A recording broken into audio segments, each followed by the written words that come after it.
একজন সর্বোচ্চ মুক্তিযুদ্ধের প্রজন্ম। ইশরাক হোসেন একজন মুক্তিযোদ্ধা সন্তান, একজন মুক্তিযুদ্ধের প্রজন্ম। আজকে যারা আমরা মুক্তিযুদ্ধের প্রজন্মরা আছি, যারা আমরা ধারণ করি মুক্তিযুদ্ধকে, আমরা চেতনা বিক্রি করে খাই না, এরা হচ্ছে সব নব্য রাজাকার। যারা এখন দুর্নীতি করতেছে, যারা টাকা পয়সা করতেছে, যারা দেশের বিরুদ্ধে কাজ করতেছে, তারা হচ্ছে নব্য রাজাকার জন্ম হয়েছে।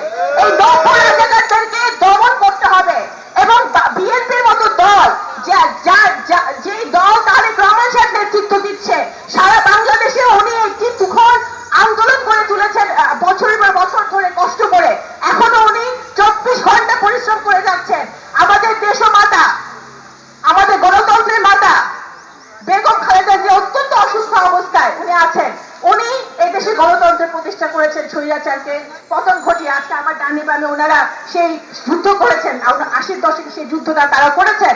আজকে সেই নেত্রী আজকে একটা প্রতিহিংসামূলক মামলায় তাকে কারারুদ্ধ অবস্থায় আছে এবং উনি বিদেশে যেতেও পারছেন না, এমন প্রতিহিংসা এই সরকারের। সুতরাং আজকে শুধু ইশরাক হোসেন সহ এই সকল যারা গণতন্ত্রকামী মানুষ, যাদেরকে জেলে ভরে রাখা হয়েছে, যারা গণতন্ত্রকামী মানুষ, যাদের উপর অত্যাচার হচ্ছে, সবার মুক্তির জন্য আজকে আমাদের সকল মুক্তিযোদ্ধাদেরকে এক হয়ে মাঠে নামতে হবে। কারণ বাংলাদেশ জাতীয়তাবাদী দল হচ্ছে শহীদ জিয়ার দল, মুক্তিযোদ্ধার দল।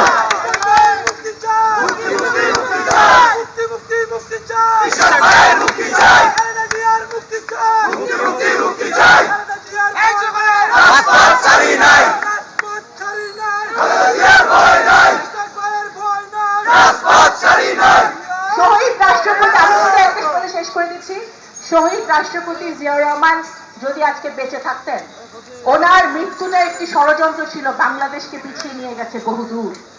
আজকে উনি যদি বেঁচে থাকতেন, বাংলাদেশ আক্ষরিক অর্থে সত্যি সত্যি একটা পদ্মা সেতু না, এত টাকা, হাজার হাজার কোটি টাকা চুরির পদ্মা সেতু না, 2টা পদ্মা সেতু হতো। এবং অবশ্যই অবশ্যই বাংলাদেশ আক্ষরিক অর্থে সিঙ্গাপুর ব্যাংককের চেয়েও বড় হয়ে যেত যদি উনি বেঁচে থাকতেন।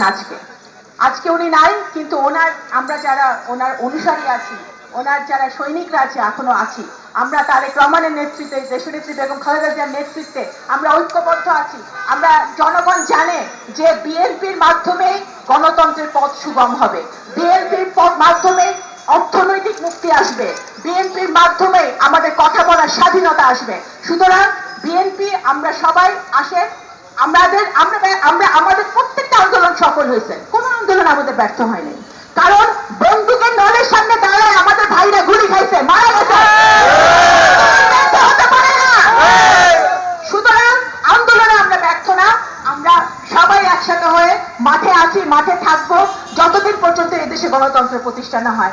আবারও শহীদ রাষ্ট্রপতি জিয়া রহমানের আত্মার মাগফিরাত কামনা করে দেশনায়ক তারেক রহমানকে আগামী দিনের প্রধানমন্ত্রী হিসেবে আমরা প্রতিষ্ঠিত করব, বিএনপিকে সরকারে প্রতিষ্ঠিত করব, সেই কামনা ব্যক্ত করে আমি আমার বক্তব্য শেষ করছি।